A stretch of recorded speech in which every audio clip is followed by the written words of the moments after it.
92.50 guys. Sabi nila Petron daw is the savior of gas prices.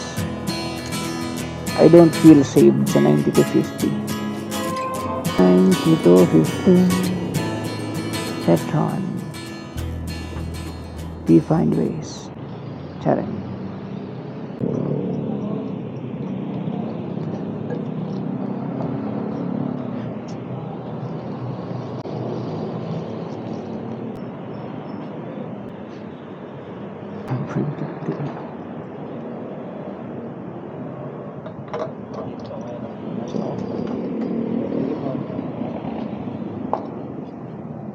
Joke time. Yeah.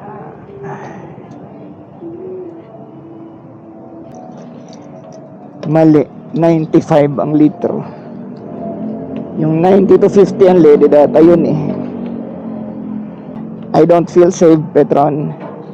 90 to 50 daw, 95 pala.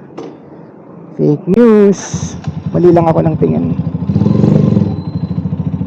94.50.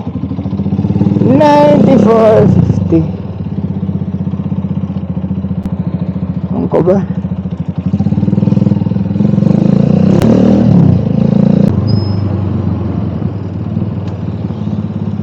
Kasi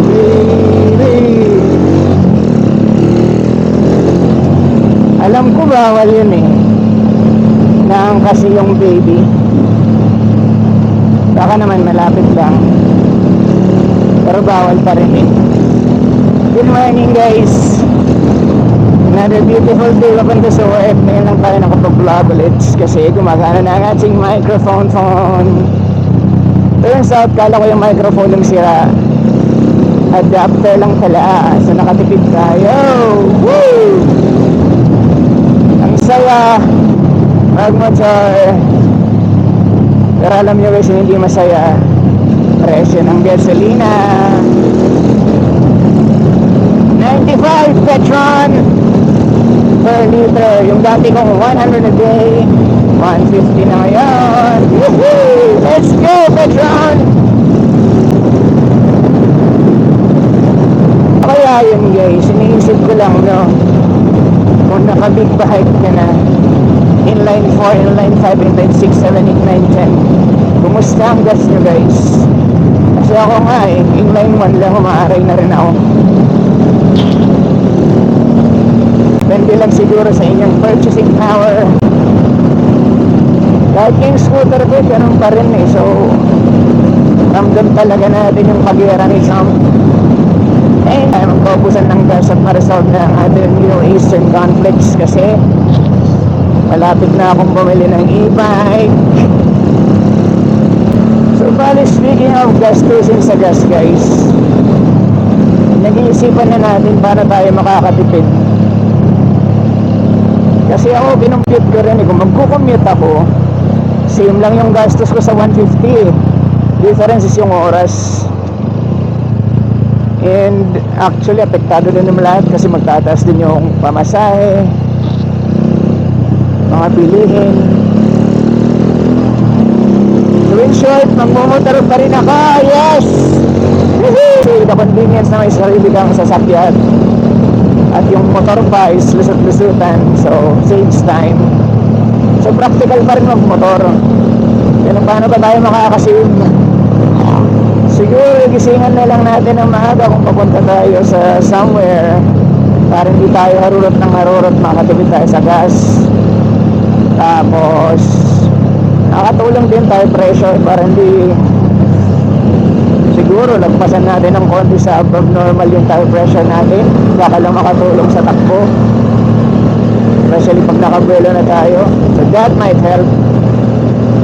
Tapos well tuned na makina para efficient yung takbo ng makina mo. Kasi yung hindi siya efficient, out of tune or whatever, mas malakas sa gas. Yun lang, I guess yun ang best na pwede natin gawin. No choice talaga eh. No choice talaga kasi either way mag-commute ka man, magmotor ka man, or may sasakyan ka, kailangan ko pa rin pumasok sa work, pambili ng gas and other bills.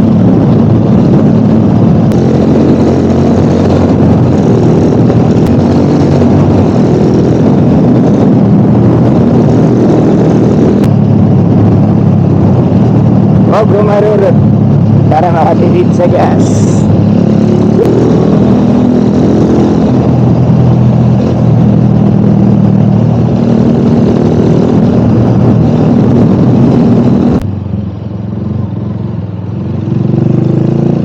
So very good tong ginagawa nilang extension ni Cavitex para hindi na tayo ma-congest dyan sa Zeus.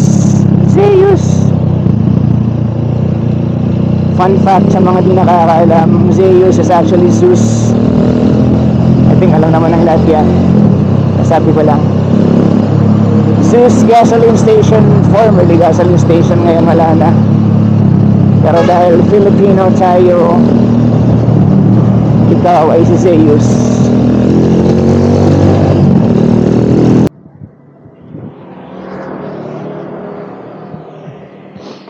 Lipat ko muna yung camera guys, kasi parang maalog kanina. I feel like baka hindi siya secure, baka malaglag, it might fall off, you know. And we have no pambili anymore ng Insta360 camera. Ayun,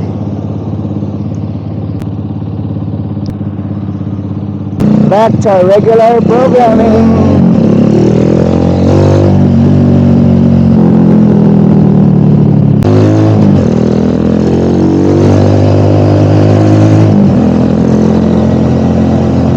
Usapan natin kanina, ayun, gas prices. Gas! Ay, gas! Ayaw paawat ng bus na daw. Sabi ko may nasarurat lang tayo para makatipid tayo sa gas. Yet here we are today, harurot to the max.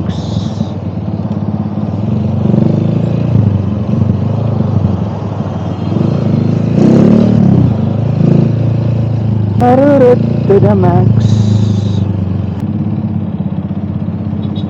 Maximum harurot.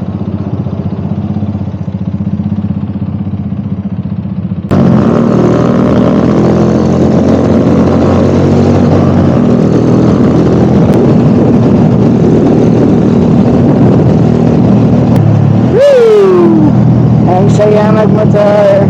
Ang saya magmotor. Sobrang saya magmotor.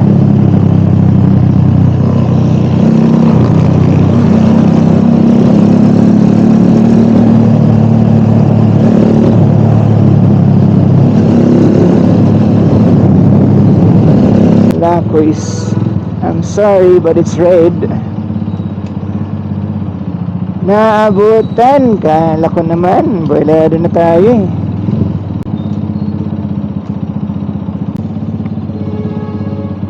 Ba't kaya nagmamadali si Quiz? Red pa eh. Natatansya mo na ba na mag-green na? Natatansya na nga. Green na, Quiz! Oh, kailan green? Di ka natuloy ma-unders.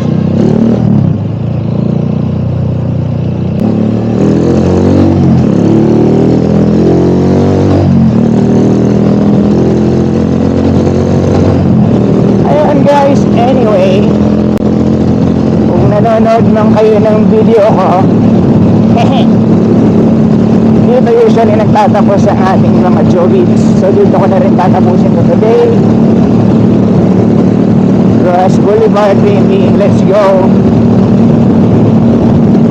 Salamat sa panonood. As always, kung nanonood ka man, hindi na ako sure kung i-upload ko to, pero try ko i-upload. Ingat sa kalsada guys, tipid-tipid sa gas, and may you have a wonderful day. Thanks for watching, bye bye. Yeah, about tayo about hindi umabot guys. Kala ko makapag-outro ako eh. Bye bye.